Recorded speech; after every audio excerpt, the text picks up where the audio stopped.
mesakake lho iki ketoke kaya ngene iki. Nyang apa? Aku aja dimecake. Iki kulino blut, kulino penang, kulino maju ning paparanan. Ha? Anyira manyem marano. Nek nyanyi ora gelem mundur, ra kon tinjung akhirat nyawamu dina iki. Piye? Ya ampun sapa meneh iki? Lho, lengganan kok lali. Iki aku mung kari ngesak molas piye jalan ora? Ora sudi nggo apa ngabrak apa? Kowe sing ngapusi aku kowe ha ta? Kowe sing ngapusi aku bayar nganggo dit palsu. Aku ya wedok palsu kok. Ora kasar-kasar to Mas, nek ngendikani ora kasar-kasar ya ampun menjenani wong tuwa ya dicokot benggala karo sing enom-enom. Nek ngendika aja sok kasar, ndak ditiru bocah cilik. Sing aduh, tak kira apa ya ampun, udele bodong. Asik lho iki nggo dolanan. Bodong aku saiki. Iki sesuk diboncengke Bagong ngalor ngidul kae.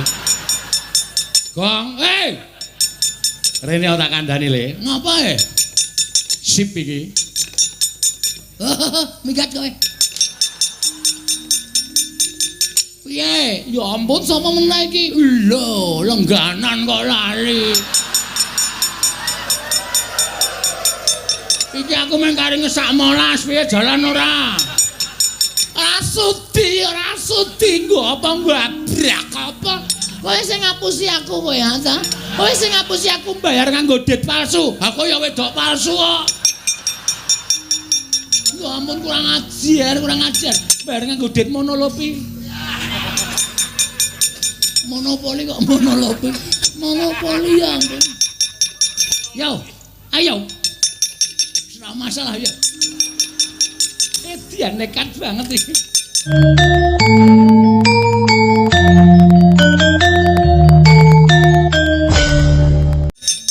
Wah, kono padange ya kono. Kowe iki nganggo wig to.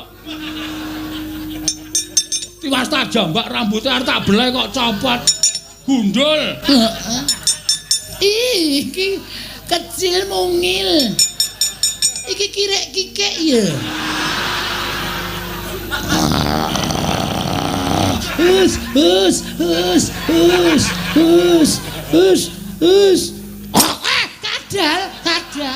Kadal ya ampun, latahku metu ya ampun kadal. Nyang apa? Aku aja dimecake.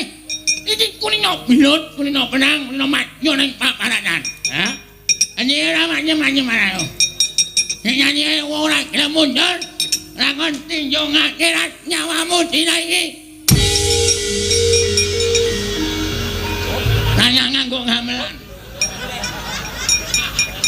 Kejem. Aku ki selak mumet Mumet ngopo? Mumet krungokke suarane iki. Mumet. Buan modar mbok men. Jarike apik to. Ajuke ya. Aja ngene wong mati iki medeni. Ora wedi ro demit. Oh ya wis. Lurek. Prada Mas atu menggong. Ha iya. Copote wis. Lumayan iki. Ha. Iki dosa lho gong ngono kuwi njupuki sandangane wong sing mati. Ah ora urusan. Mungsuh ya wis.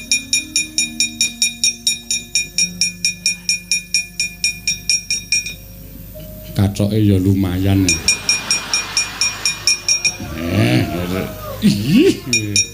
Waduh gede banget. Disekeng. Ben cara kuno disekeng.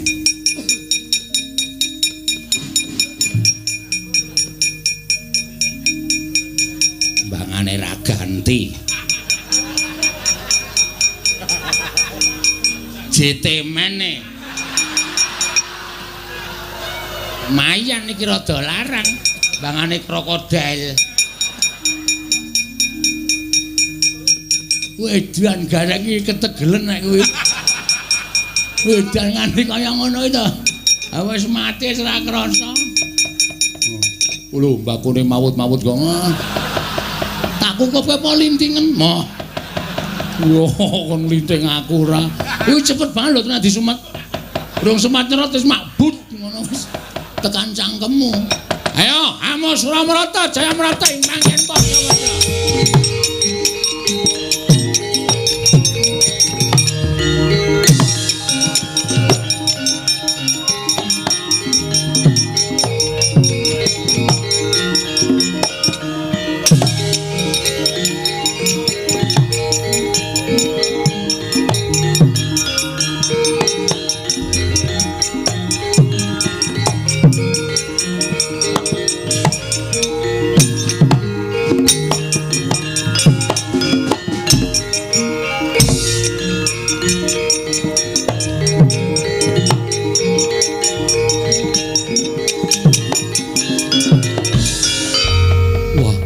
Kula Mbah.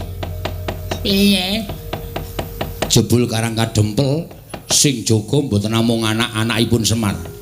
Lah sapa? Sing jaga satriya-satriya pepedhingan kula pinanggih kalian Raden Setyaki.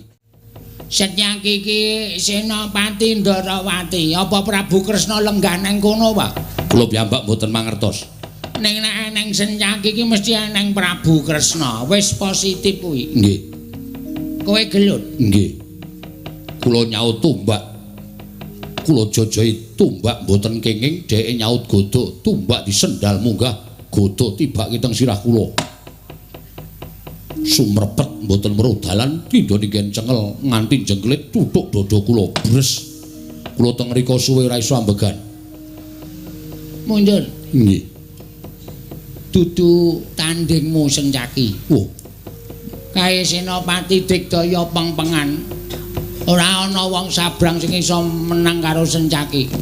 Setyaki iki mbiyen jaman semono iki jaman aku ijik enom iki gayenge nek ming gelut karo aku. Setyaki niku domongi.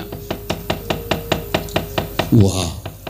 Pejah kula, Mbah. Rekyana Pati Kunjara Yaksa. Inggih. Dos pundi? Pinanggih kalian satriya gagah gedhe. Dhuwur naminipun Werkudara. Kawon ta panjenengan? Inggih. Mundur. Panjenengan badhe majeng. Pun ta, mundur. Inggih. Panjenengan sampun sepuh lho, Mbah. Ampun so nyawang tuane sing baku semangate. Oh, inggih.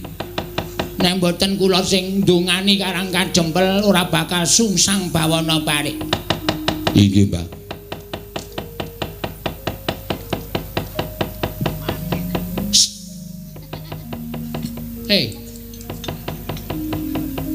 Arep maju ora kowe? Arep maju ora? Ganti jeneng po ajek jenengmu. Jan. Laura. Maju apa ora kowe? Kok meneng wae kaya wong ngalamun. Kowe maju iso ngalahke wong-wong Karang Kadempel, bakal gedhe gancane saka Sinuwun Prabu Gendroswarapati. Ngedian nganggo suluk barang. Tan samar pamoring sukma.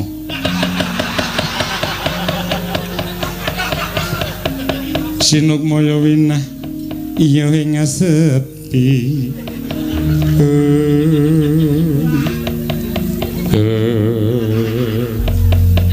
Suluk ya suarane kaya banci. Mbah.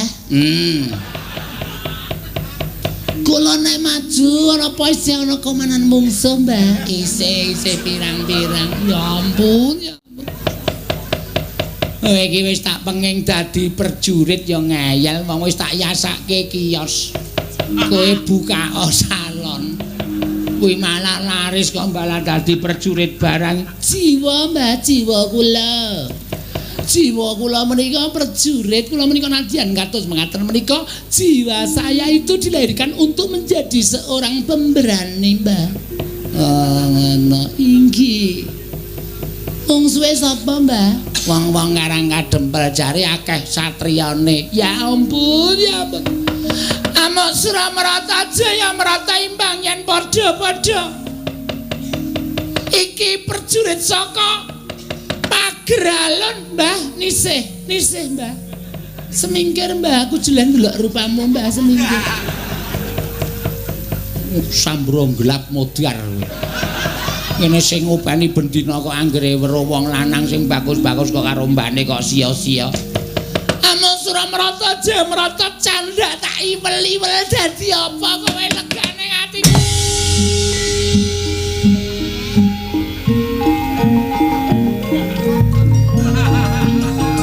Korek.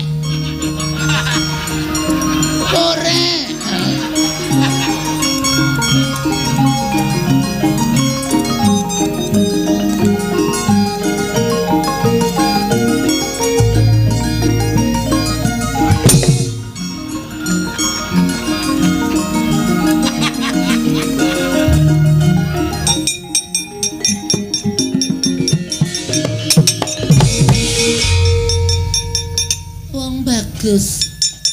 Najan dedeg piadeg ora sepiro wae sapa ngaku wae. Iki apa iki? Uang ya, masak keong. Uang. Brengosen kok bengesan. Aku kan cowok feminim. Cowok feminim iki piye? Gak ngerti. Gak milenial babal blas. Sapa Mas? Sentiaki. Ya ampun, jenenge Sentiaki sentil. Sedikit menjadi. Kowe iki ngopo? Gemes karo sampean, gemes ya ampun tak jiwit lho. Kowe iki rene arep perang apa arep ngopo? Perang no. Ayo mungsuh aku. Mati dening aku bangga tak ayoni. Mas sing nggawa mantel. Lho. Ngopo? Ya ampun, perang karo aku kan kudu nganggo lemek. Nek ora kan ya ora gayeng to, Mas. Iya Mas ya. Ayo to. Iki wis jam 1 tak korting 15.000 wis ya. Gila nih. Ya ampun, Mas, aja mlayu to, Mas, boyo aku dilegani. Yo mlakune wis ki lho, Mas.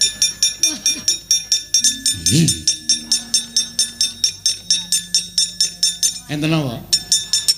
Nah, yen kowe cocok. Kula, yo maju mungsuhe gilani. Mas mikir. Gugu karepe dhewe. Ngalahke Ndara Sencaki. Apa dikira anak Semar ora ana sing iso ngalahke wong-wong Pageralon? Ayo, kene. Legane ati. Mungsuhe.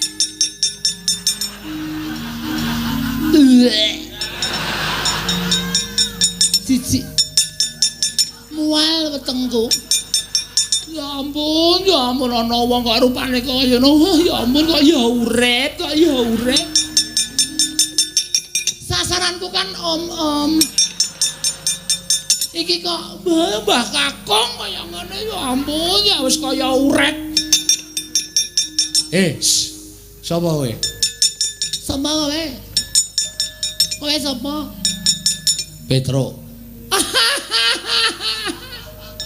Jeneng kok Cakro. Cakro ngebleki jasmu iki piye? Ora kasar-kasar to, Mas. Nek ngendikani ora kasar-kasar ya ampun menjenani wong tuwa ya dicokot benggala, harus sing enom-enom. Nek ngendika jajak kasar, ndak ditiru bocah cilik. Sing aduh, tak kira apa ya ampun, udele bodong. Asik lho iki nggo dolanan. Bodong aku saiki. Iki sesuk diboncengke Bagong ngalor ngidul kae. Gong, Rene tak kandhani le. Ngapa Sip iki. Minggat kowe. Piye? Ya ampun sapa meneh iki? Lho, lengganan kok lali. Iki aku mung kari ngesak molas piye jalan ora? Ora sudi nggo apa ngabrak apa? Kowe sing ngapusi aku kowe ha? Kowe sing ngapusi aku bayar nganggo dit palsu. Aku ya wedok palsu kok. Ya ampun kurang ajar. Bayar nganggo dit mono lho pi. Monopoli kok monologi. Monopoli ya ampun. Yo, ayo. Ora masalah ya. Dia nekat banget iki. Wah, kono padange ya kono. Cah edian ta. Oh, deret-deret kaya ngono kae. Wah, kowe iki nganggo wig to. Tiwas tak jambak rambutnya arep tak beleh kok copot. Gundul. Heeh. Rasida. Ilang kemauanku. Kok iso? Arekane arep tak rangkul arep tak beleh iki malah rambutnya copot. Busak geting tremplong ndase kae. Gilane. Gundul kayak minyak samin ketoke ndase. Kayak minyak samin ki minyak roti. Ana kawane kurang ajar ya ampun. Dandananku dirusak kabeh. Ya ampun guarpe dhewe. Ayo ndi Semar Badranaya? Wis luweh ora. Iki kecil mungil. Iki kirek-kikek ya.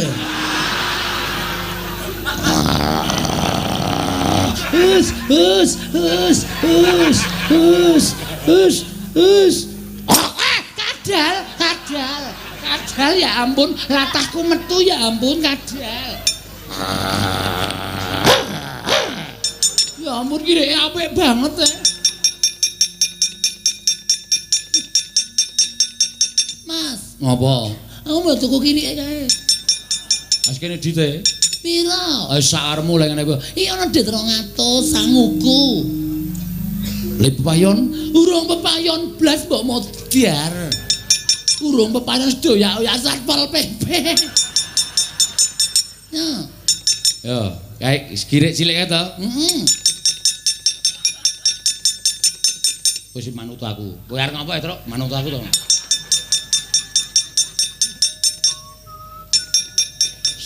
Iki galak lho iki. Nek nganti kowe ora iso le ngopeni galak tenan iki. Ngandel ora. Iki gereng iki. Tur iki iso kaya menungso. Masa? Kowe dituku ana 200 gelem ra? Nek gelem jegok pisan, nek ora gelem jegok pindho. Ora gelem. Lho. Ditambahi nek njaluk tambah jegok pisan, nek njaluk ora tambah jegok pindho. Njaluk tambah. Ya ampun, ya ampun. BPKB-nya. Tambahi BPKB gelem ra? Nek gelem jegok pisan, nek ora gelem jegok pindho. Ora gelem. Ya ampun, sertifikat kiosnya. Wah, iya. Gelem ora? Nek gelem jegok pisan, ora gelem jegok pindho. Ora gelem. Ya ampun, wis ra ndek apa-apa. Ali-ali. Ya ampun iki penganggonku lho. Penganggonku iki penganggon ning ngene yangku biyen. Oh, jenenge yange sapa mbiyen? Lopez. Oh. Ya wis ora apa-apa tak ikhlaske. Tambahi ali-ali gelem ora nek gelem jegok pindho nek ora gelem jegok pisan. Oh, jadi wale-wale. Hah? Nek ora gelem jegok pisan, nek gelem jegok pindho. Ora diwale-wale. Nek ora gelem iki pindho. Oh iya. Nek ora gelem pindho. Waduh, mlayu kirike. Wah, ya wis nyun ngapura ya. Ora sida tak keke iki lek ngoyak angel banget. Bajigur diapusi kere. Ya ampun, lek golek saben bengi mung diedeli maling. Amok karang kadem belegane atiku gugu.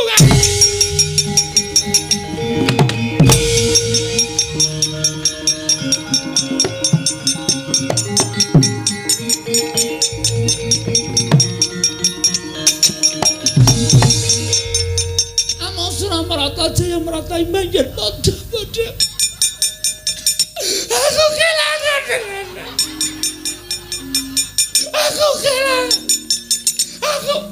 Aku kelangan. Aku dirampok urip-uripan. Petro, Nun. Iki piye iki? Mboten ngerti niku edan kok sajane niku. Kudu gecek mawon mbono lho. Ora kowe iki kelangan apa? Ya ampun, ketegelen. Lagu melek saben begitu keteng wedi dinapa kedaden. Aku kelangan das Pak.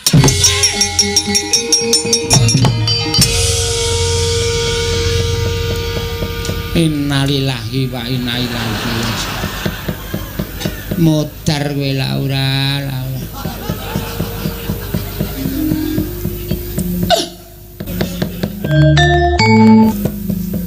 Isih urip to? Tiwasne tak dongake mesti muring-muring. Ya ampun, Mbah. Mbah. Tolongin aku, Mbah. Tolong, Mbah. Iya tak gotong ya. Lah bocah kok kaya ngene. Wis waras yo, Ngger, waras inggih, Mbah.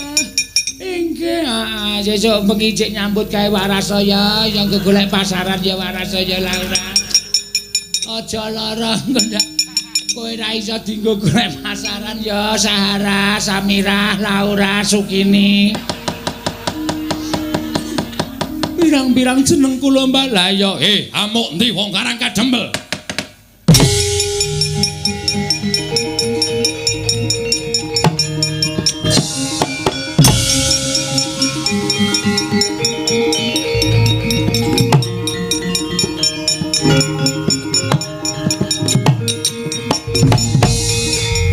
Sawa panengah Pandhu Raden Janaka dasar Puryata Prabu Gendra Suropati. Ayo bali yo aja ngarep-arep iso boyong marang Kakang Semar. Yen Janaka isih cetha pocapane isih gleleng pacake ora bakal kelakon kowe boyong Kakang. Wah, kelakon penjang kamu Parade. Wah edan.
Wong Digdaya pancen wong pilih tandhing wong-wong Amarta. Ning apa dikira Prabu Gendra Suropati mundur tekan semene? Raden Janaka, kowe kuat nadai pusakaku Kyai Candra Wirayang. Ora nggletak tekaning pati meguru karo kowe Barat.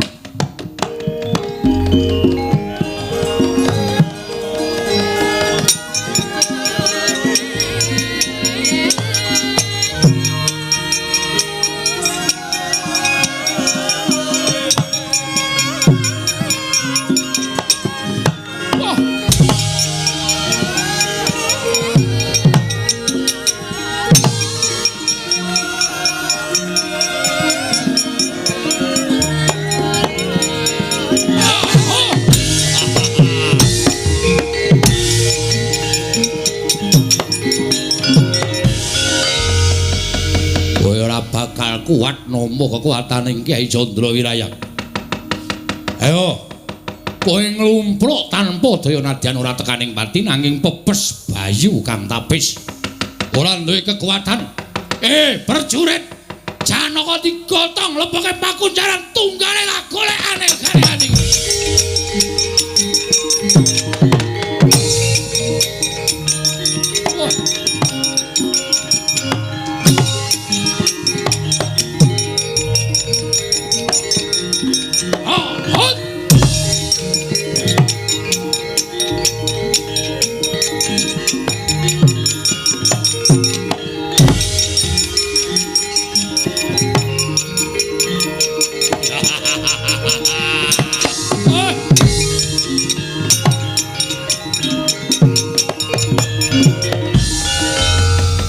nadyan kowe gagah gedhe dhuwur.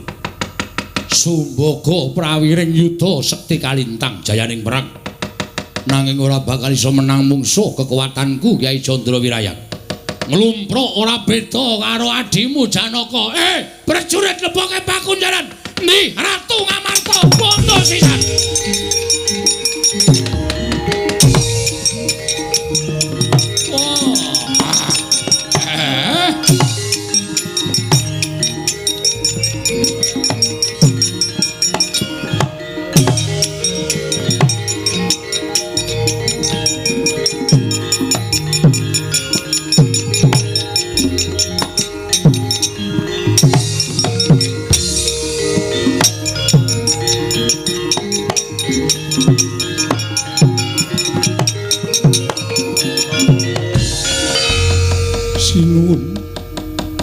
Sesemban kula Giduh raosing manah kula dupi sakathahing para kawula kareng kadempel sami alok. Yen to kadang kula kekalih inggih menika pun Janaka kelawan Werkudara sampun kapikuting mengsah. Monggo nyatanipun kekuatanipun Puntadewa menika dumunung wonten kadang kula kekalih. Mila menawi kadang kula Arjuna lan Werkudara sampun kapikuting mengsah bebasan sampun boten gadhahi kekiyatan sarah mungguing lautan wastra lungset wonten ing sampiran boten wonten ginanipun babar pisan kula gesang wonten ing Madyapada sinuwun monggo kula aturi amungkasi dhateng gesangipun Puntadewa.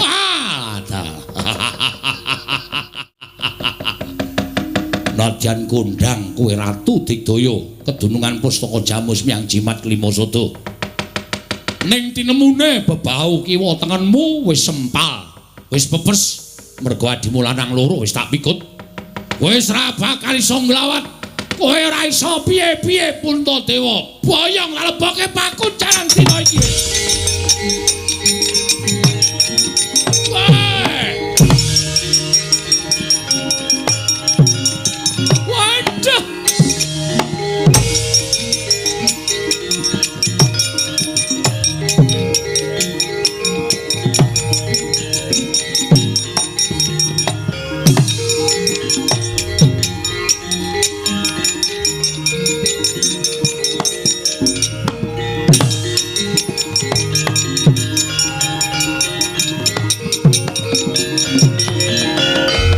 Petruk mlayu-mlayu ngowo.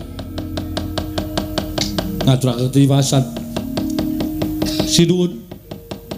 Lepatipun ing abdi nyuwun Tadhawadana. Ya, ene ngowo. Ngaturaken ketiwasan.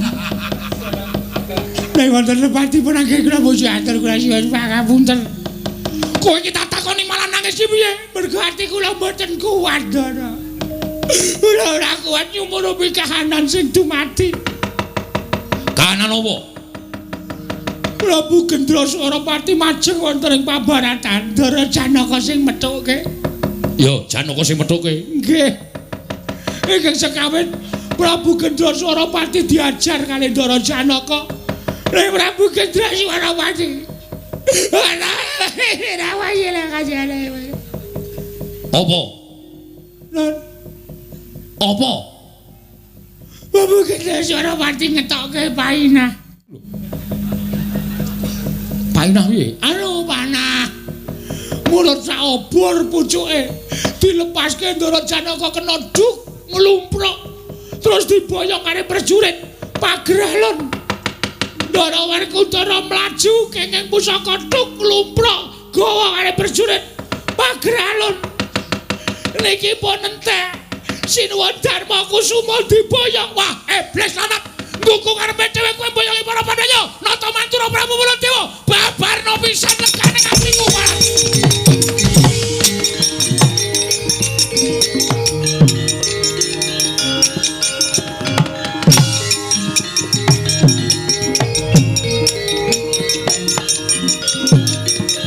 Wah. Nata Mantura Prabu Baladewa. Wah, ngamuk punggung Suratamta Nirbaya Nirwigara. Ya, kowe ora bakal tak gawa, ora bakal tak boyong, ning bakal tak wirang-wirangke saka kekuataning Candra Wirayang Barat. Wah!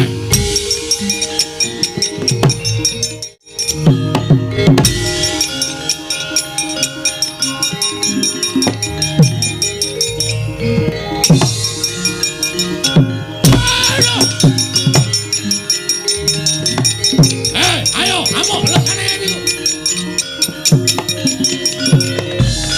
Manus maning jajalan sekurtaning bawana iblis lanat. Wah, nibake daya kekuatan kowe nibake jembaring. Wong cilik keteh wedi mati. Ayo, tandingono Baladewa legane atiku.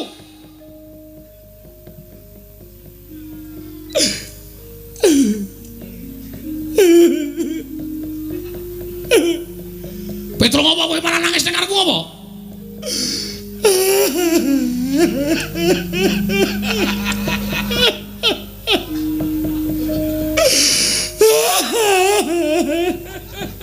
Sapa sing mati truk ndasmu? Nangis kaya kepatan kowe. Ana bracan. Sapa ya, Truk? Ngono kowe kok. Kowe takkan jadi wong mesti kaget. Petro kowe iki minggir aku tak maju perang. Mangke riyen. Sampean durung krasa. Kowe nggo pengilan ora le? Nggo apa? Ongotan. Kowe wong lanang kok ya nggo pengilan barang. Nggo macake. Ana apa Petro? Niki nun sewu lho. Manyawang pasuryan sampean. Lho, iki karepe piye?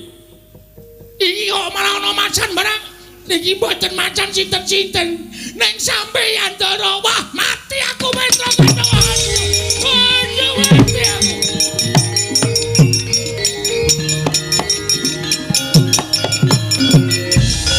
Wah, mati aku Petro. Waduh, aku kira tuh kok dadi macan ngene piye? Ora ya ora ngerti kaya. Tawake nang sirkus wae. Payu larang lho kowe. Aduh, Petro, aku mati aku. Wah, lha piye Petro kanane aku tadi kaya ngene. Aku malah diwirang-wirangke pun. Nggo kula jareke matur bapak mawon. Matur karo bapak pripun kanane kaya ngono. Semar aku tulung ana Semar ati aku. Semar.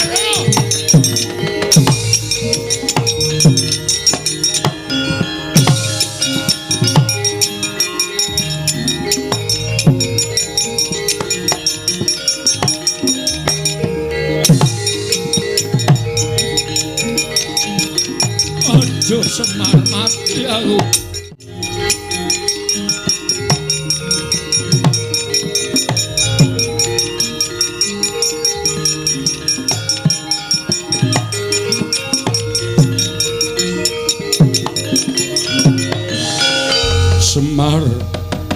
Semar aku mati aku. Kowe ora ngerti karo aku Semar. Empun ngerti. Mboten sah dikandhani kula wis weruh kahanane. Aku wujud macan Semar. Nggih, kula pun ngerti niku merga daya kekuatane pusakane Gendra Swaropati. Pancen darbe niat mboten ajeng gawe patine sampeyan sedane Ndara Baladewa ning niate pancen mengajeng mirang-mirangke sampeyan. Lho lha kok dadi aku kena panah. Monggo aku ora krasa kena panah kok. Petro sing ngandani nek aku dadi macan.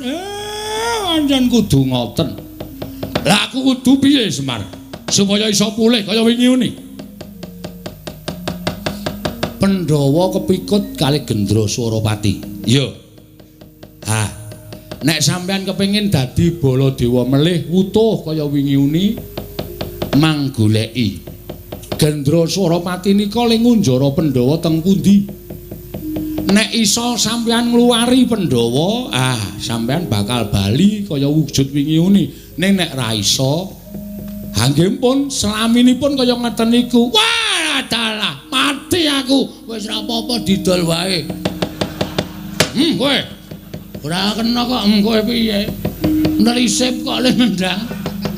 Aku senengane ora mesake lho kok iki Ndara Baladewa lho. Sampeyan mang budidaya. Nek sampeyan gelem budidaya mestine bakal ketemu. Terus anane mang goleki nek aku mlebu nang Karang Pradisan mesti aku dicekel karo wong Karang Pradisan.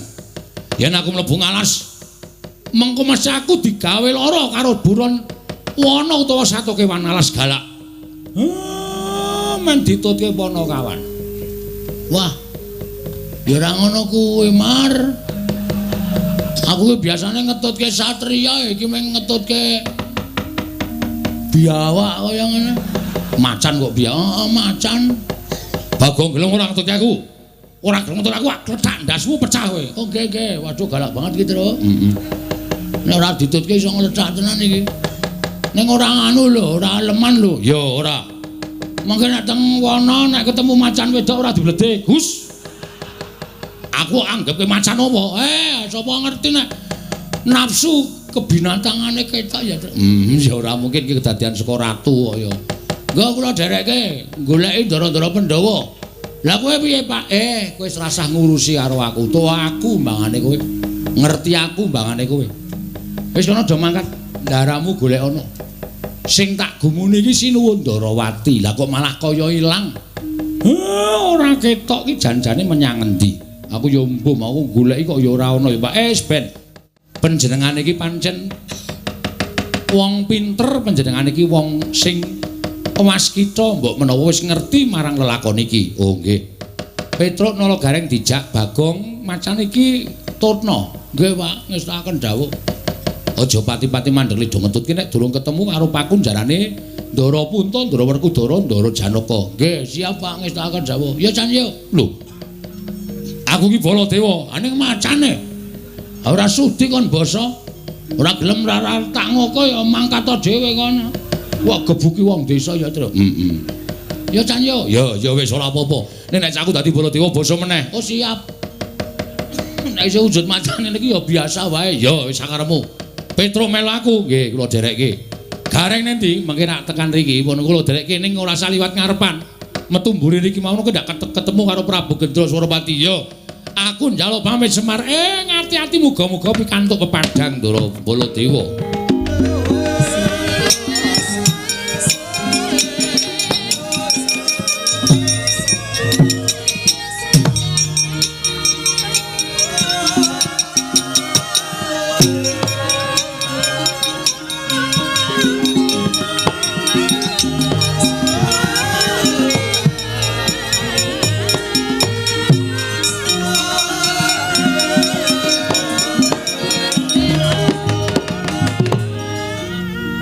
Semar nalika semanten meger-meger datan mubah datan musik ing cipta menutuh parang panguwasaning dewa dene mekaten pacoban ingkang kinampi dening Sangya para Pandhawa sigra anglala sumpingipun ingkang setunggal wujud lombok abang den banteng wonten ing Bantala sinartan rapal mantram sakti ical wujuding lombok abang ana wujuding Semar Badraraya tan genggang saringpa kelawan Semar ingkang sejati.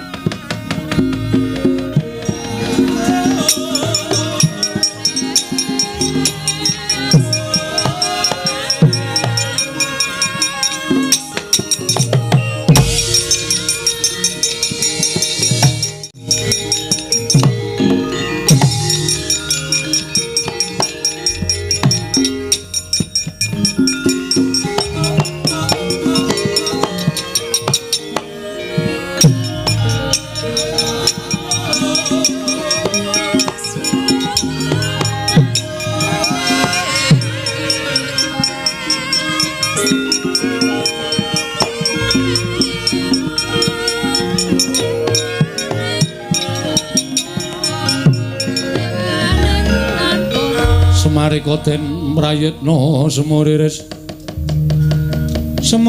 eka balik titiyane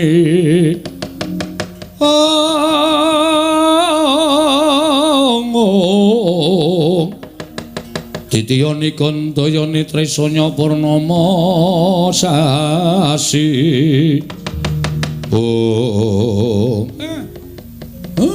kowe kedadian saka lombok abang Semar sing tak puja kowe aja kuwatir lan sasah wedi kowe ning kene wae engko nek ana Nalendra sing tekan kene apa sing didhawuhke kowe manut kowe sendika ya wis ngono wae tak tinggal ning kene aku tak sowan Sang Asih Prana Lah kok dadi kahanane kaya mengkene geger ora karu-karuan. Kersane kepiye aku tak nyadong timbalane Sang Aseprana. Wis ngono wae welingku, aja ganti gawe gelane. Gendra Swaramati Ratu Sabrang sing arep tekan kene Semar.